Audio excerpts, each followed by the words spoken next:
Je vous fais un rapide retour vidéo sur la commission du dialogue social qui s'est tenue mercredi 19 mai après-midi avec les représentants de l'administration. Le premier point à l'ordre du jour portait sur la mise à jour des situations des agents. Vous connaissez maintenant le principe, c'était la deuxième mise à jour des situations. Il s'agit de savoir si les agents sont mobilisables en présentiel ou pas. Donc pour ce qui concerne les agents des lycées, on a eu 2457 retours de formulaires à l'aide du lien numérique et 1681 agents sont mobilisables. Donc on approche des 70% d'agents mobilisables en présentiel. Alors petite parenthèse sur les agents des lycées, on avait mis en place il y a quelques temps maintenant, envoyer à tous les agents des lycées un courrier, l'administration a envoyé à tous les agents des lycées un courrier pour leur permettre de se reconnecter sur leur espace professionnel. Et ces dispositifs ont pour le coup bien fonctionné puisque le taux de retour des agents des lycées simplement avec l'outil numérique a fortement augmenté. C'est bon pour la suite, ça veut dire qu'on va pouvoir communiquer pour les agents de lycée comme pour les agents du siège en utilisant les boîtes mail professionnelles et l'intranet. Donc c'est plutôt le point positif de cette crise sanitaire. Les agents des lycées utilisent maintenant très majoritairement les outils mis à disposition par le conseil régional pour s'informer, les outils numériques. Donc c'est positif. La mise à jour des situations des agents des sièges. Donc sans surprise, un fort taux de mise à jour avec le dispositif mis en place. 1088 agents ont retourné le formulaire en ligne et on arrive à 97,7% des agents qui sont disponibles pour travailler en présentiel ou en télétravail, avec seulement 2,30% des agents qui sont vraiment empêchés. C'est-à-dire qu'ils ont soit garde d'enfants, soit ils sont personnes vulnérables, personnes confinées avec quelqu'un de vulnérable ou absent pour raison personnelle et ils ne peuvent absolument pas télétravailler. Donc c'est vraiment très faible. On a 25 personnes, pour être très précis dans les chiffres, 25 agents du conseil régional qui ne peuvent pas télétravailler. Ces situations seront regardées dans le détail par l'administration pour essayer de trouver des solutions à cette rupture numérique. Généralement, ça s'explique par le fait qu'il n'y a pas soit pas d'ordinateur, soit pas de débit Internet assez important pour ces agents pour leur permettre de travailler. Voilà pour le retour. Alors, je peux vous donner un peu le détail des agents mobilisables pour le siège. 643 agents qui ont répondu qu'ils étaient mobilisables en présentiel, toujours sur un total de 1088. Et puis 270 agents, je vous donne le gros des chiffres, qui ne sont pas mobilisables en présentiel mais peuvent télétravailler et non mobilisables en présentiel parce qu'ils ont des problématiques de garde d'enfants. Voilà l'essentiel des chiffres sur les statistiques, enfin les éléments de situation des agents. La DRH nous a signalé que pour les agents qui revenaient en présentiel, il fallait également revenir sur une situation de 4 pointages par jour. Alors l'UNSA a fait remarquer que ce n'était pas tout à fait ce qui avait été convenu ces dernières semaines. Et là, l'administration a répondu qu'il y aurait évidemment du cas par cas. On était encore sur une période particulière. Donc si les agents avaient vraiment des difficultés à réaliser leur 7h48 pour une formule à 39 heures, il faudrait peut-être revoir à passer en télétravail plutôt que rester en présentiel. Donc il y a une certaine flexibilité qui a été accordée hier par l'administration. Vous signalez aussi que si vous êtes en télétravail, je l'avais déjà dit, mais vous ne pointez pas, vous êtes au forfait jour, mais ça n'empêche pas les agents qui dépasseraient l'amplitude horaire de noter leurs heures complémentaires, heures supplémentaires, avec accord du chef de service bien sûr, dans les conditions habituelles. Deuxième point que je voulais vous faire remonter, la situation des agents du siège, reprise du 25 mai. Oui, sur le sentiment d'insécurité et d'impréparation de la région à la reprise en présentiel de davantage d'agents, plus d'agents pour le 25 mai. On a commencé à faire le tour des bureaux et pour l'instant rien n'était prêt, c'est-à-dire pas de gel hydroalcoolique à disposition, on n'avait pas connaissance de la procédure pour retirer le kit avec le masque, le gel qui devait être fourni aux agents. Alors j'ai vu que pendant la commission dialogue social, la direction des moyens généraux a envoyé un message à tous les agents, donc ça a tendance à avancer, mais enfin en tous les cas l'UNSA a alerté sur le fait que ce qui avait été voté en CHSCT, donc toutes les mesures votées en CHSCT dans le cadre du plan de reprise des agents du siège devaient être mises en œuvre rapidement et avant le 25 mai, et alerté, donc l'UNSA a alerté. pour dire qu'il ne restait finalement peu de temps, puisque jeudi c'est férié, vendredi il y a un certain nombre d'agents qui ne vont pas travailler, vont faire le pont, et puis après c'est le week-end. Donc il y avait urgence à mettre toutes ces mesures en œuvre. Ça ne peut pas fonctionner autrement. L'UNSA est pour la reprise en présentiel des agents du siège, parce qu'il y a des missions qui doivent se faire de manière indispensable en présentiel, qui ont manqué en télétravail. Donc il faut que les agents puissent revenir un jour, 2 jours par semaine pour faire du présentiel et compléter leur activité en télétravail. Mais ça ne peut se faire que si les mesures de protection sanitaire sont, je ne vais pas dire absolues, on ne va pas s'habiller en cosmonaute pour revenir au bureau, mais vraiment respectées à la lettre. Et tout ce qui a été voté au CHSCT dans le plan de reprise d'agents du siège doit être mis en œuvre. Sinon, pas de reprise sécurisée pour les agents le 25 mai, et ce qui n'est pas recherché. Donc, on peut reprendre en présentiel, mais avec un maximum de mesures de sécurité pour les agents. Évidemment, ça n'a pas plu à l'administration, hein, enfin, je ne vais pas vous rapporter les propos de l'administration, mais qui a râlé, expliquant que l'UNSA cherchait la petite bête et que s'il manquait une affiche, on allait leur tomber dessus. Alors non, s'il manque une affiche, on ne va pas leur tomber dessus. Par contre, s'il n'y a aucune indication dans les accueils, dans aucun bâtiment du conseil régional, qu'il n'y a pas de gel hydroalcoolique, qu'il n'y a pas de masque, que ce n'est pas sécurisé, que les clims n'ont pas été nettoyés, que ça n'a pas été aéré, là, on va leur tomber dessus, c'est sûr. La prochaine commission de dialogue social risque de mal se passer. Il faut sécuriser le retour en présentiel des agents. Pour l'instant, ce n'est pas fait, c'est en cours, mais il faudra que ça soit prêt pour le 25 mai. L'UNSA a bien noté aussi que le conseil régional, dans certains services, fonctionnait à effectif extrêmement réduit. Et donc, on a répondu que si on n'était pas prêt dans certains services, dans certains sites, dans certains bâtiments à revenir en présentiel, il fallait retarder le retour en présentiel des agents. Si ce n'est pas le 25 mai, ça sera le 26 mai. Quand on sera prêt, quand toutes les mesures de protection des agents seront mises en œuvre conformément à ce qui a été voté par l'UNSA en CHSCT. Autre information que je voulais donner sur la désinfection des bureaux. Donc, on a eu beaucoup de retours d'agents qui s'inquiétaient du manque d'informations sur les produits utilisés.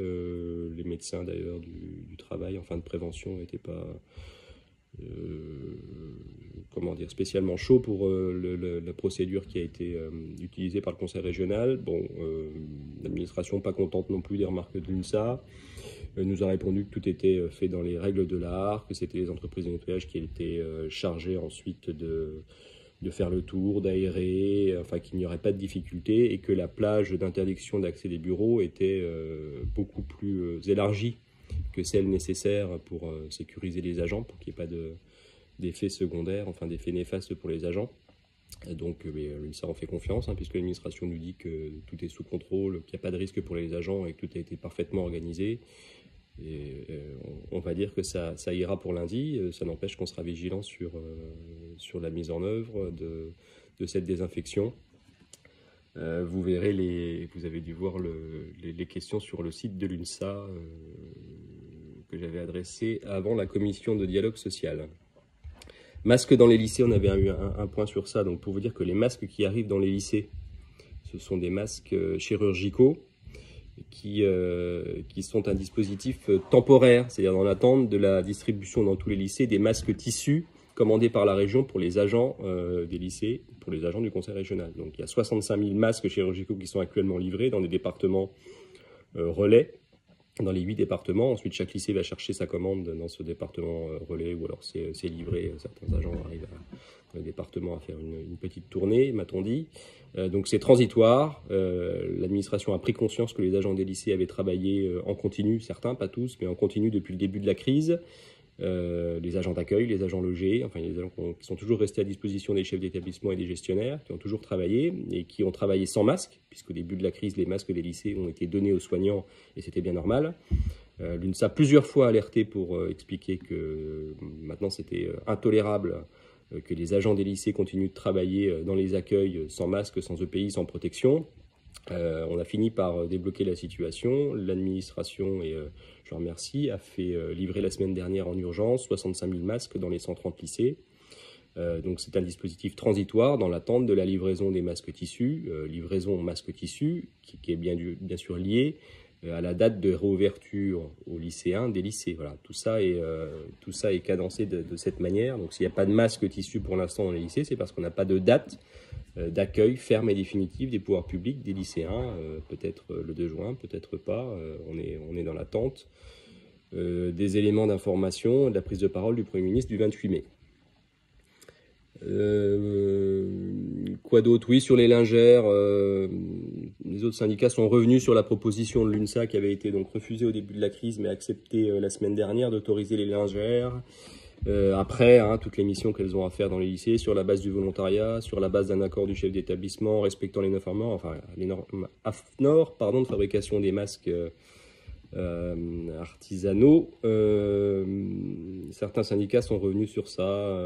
Voilà, bon, le DGS a répondu que c'était pas le cœur des missions des lingères, que ça se faisait si l'établissement en était d'accord et que voilà, toutes les réserves étaient acceptées. Il s'agissait simplement de laisser les lingères qui le souhaitent fabriquer des masques pour les distribuer à ceux qui en voulaient, qui en manquaient. C'était une forme d'action solidaire.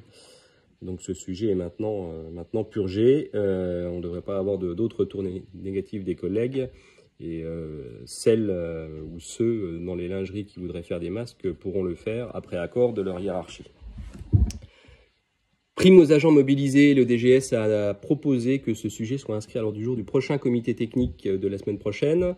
Vous savez que c'est une demande forte de l'UNSA de construire un dispositif de gratification aux agents qui se sont mobilisés, parfois surmobilisés pendant la crise sanitaire. Les autres syndicats étaient contre, toujours contre. Bon, il y a une petite évolution puisque le DGS a réussi à leur faire accepter que simplement il y ait une première approche de ce sujet en comité technique. Donc il ne s'agira pas de voter sur des montants, sur des mesures précises de gratification des agents, mais déjà d'avoir un échange avec tous les syndicats pour savoir comment est-ce qu'on pourrait construire un système de primes pour les agents qui sont mobilisés. Alors l'UNSA, on tient beaucoup à cette gratification depuis le début. Vous avez suivi nos comptes rendus sur le sujet, parce que je pense qu'il faut quand même essayer de faire la différence entre un agent qui n'est pas mobilisable et sécurisé à son domicile. On a mis en place, l'administration a suivi là, toutes les demandes des syndicats. Donc l'agent qui n'est pas mobilisable reste chez lui, a toutes les garanties, toutes les protections sociales qui sont obtenues. Il n'y a pas on ne lui enlève rien, pour être plus clair. Un agent qui n'est pas mobilisable au siège ou dans les lycées ne perd aucun droit. Mais un agent qui se mobilise au siège ou dans les lycées, on doit pouvoir trouver un moyen de le gratifier. Moi, j'ai quand même en exemple dans les lycées, certains agents sont obligés de se surinvestir, c'est le verbe, pour compenser les absences. Et il ne s'agit pas de critiquer ou d'émettre un jugement quelconque sur les agents qui ne peuvent pas venir en présentiel, mais un agent qui vient en présentiel, il travaille plus, parfois sur des missions différentes. On a vu que les agents pouvaient passer sur des missions d'accueil parce que l'agent d'accueil était empêché. Donc il faut construire ensemble, c'est un sujet complexe, mais un dispositif de gratification pour les agents qui se mobilisent sur le terrain. Parfois changent de mission, parfois sont surmobilisés, parfois se sont mobilisés pendant toute la crise sans masque, sans EPI. Il faut qu'on ouvre ce sujet. Il ne s'agit pas d'enlever quelque chose aux agents qui ne sont pas mobilisés, qui sont empêchés, eux gardent leurs droits, mais de construire un dispositif pour ceux qui sont mobilisés, qui ont fait d'une suractivité pendant la crise sanitaire. On avait aussi la question de la date de reprise des agents dans les lycées. Alors là, il y a eu un long débat avec mes collègues des autres syndicats puis avec l'administration, puisque les rectorats mettent une pression pas possible au chef d'établissement pour rouvrir les établissements le 2 juin. On a eu connaissance d'un courrier envoyé du rectorat par le rectorat à l'Académie de Dijon, mais c'est plutôt global. Tous les rectorats, les 2 rectorats formulent les mêmes demandes au chef d'établissement, à savoir il faut absolument préparer par anticipation le retour des élèves le 2 juin, en demandant une mobilisation de tous les agents qui sont déclarés aptes dès le 25 mai dans les établissements pour préparer la reprise, avec la problématique de la reprise des cités scolaires et des lycées professionnels qui, elle, est plutôt prévue pour le 2 juin, toujours dans l'attente d'une confirmation ou pas du Premier ministre lors de son intervention du 28 mai. Bon, c'est un sujet compliqué. L'administration explique qu'il y a toujours une crise sanitaire, donc il est hors de question de faire revenir les lycées en leur état initiale, on va dire, avec un maximum d'agents mobilisables. En même temps, il y a de l'activité qui augmente dans les lycées, donc il va falloir qu'on puisse avoir plus de personnel qui puisse s'y rendre pour préparer voilà, toutes les missions qui se tiennent en juin. Il y a de l'orientation, il y aura sans doute des examens dans certains lycées. Donc il y a un équilibre à trouver. Pour l'UNSA, l'équilibre, c'est oui, on peut faire revenir davantage d'agents dans les établissements, à condition que les mesures de protection sanitaire soient parfaitement mises en œuvre. Voilà, il n'y a pas d'autre solution. C'est finalement le même dispositif que celui qu'on a mis en place pour le siège. C'est-à-dire que oui, les agents peuvent revenir en présentiel pour des missions qui sont indispensables à tenir en présentiel. Même chose pour les lycées, à condition que toutes les mesures sanitaires soient mises en place pour les protéger. Et si on arrive à tenir ces contraintes sanitaires, eh bien, on devrait réussir à faire revenir davantage d'agents dans les lycées. Bon, on verra cette semaine comment la situation va se décanter. Notre administration aura sans doute une grosse pression des rectorats, des chefs d'établissement, de tout un tas de personnes pour faire en sorte qu'il y ait davantage d'agents techniques dans les lycées. Je ne sais pas si ça sera possible dès le 25 mai. En tous les cas, nous, l'UNSA, on a une position plutôt constante, et quel que soit le syndicat d'ailleurs, que ce soit, je ne vais pas parler pour eux, mais l'UNSA des chefs d'établissement ou l'UNSA des gestionnaires, l'UNSA conseil régional, on pense que voilà, on peut organiser une reprise des agents techniques à condition que les mesures sanitaires de protection des agents soient absolument absolues et organisées de manière impeccable, qu'il n'y ait pas de trou dans la raquette. Prochain CHSCT, dernière information à vous donner, prochain CHSCT, donc le DGS nous a proposé de bloquer une date d'un CHSCT, donc le 4 juin, qui permettrait de finaliser, puisqu'il avait été ajourné au précédent CHSCT, finaliser le plan de reprise des agents des lycées, plan de reprise qui permettrait cette fois un retour à effectif plein des agents techniques dans les lycées. Pour l'instant, on n'est pas là, on est toujours sur des plans de continuité d'activité, mais qu'il va falloir de fait assouplir en autorisant davantage d'agents à revenir dans les lycées, notamment pour gérer la reprise des lycées professionnels et des cités scolaires, les collèges qui vraisemblablement devraient accueillir des élèves à condition que la crise sanitaire reste maîtrisée en Bourgogne-Franche-Comté.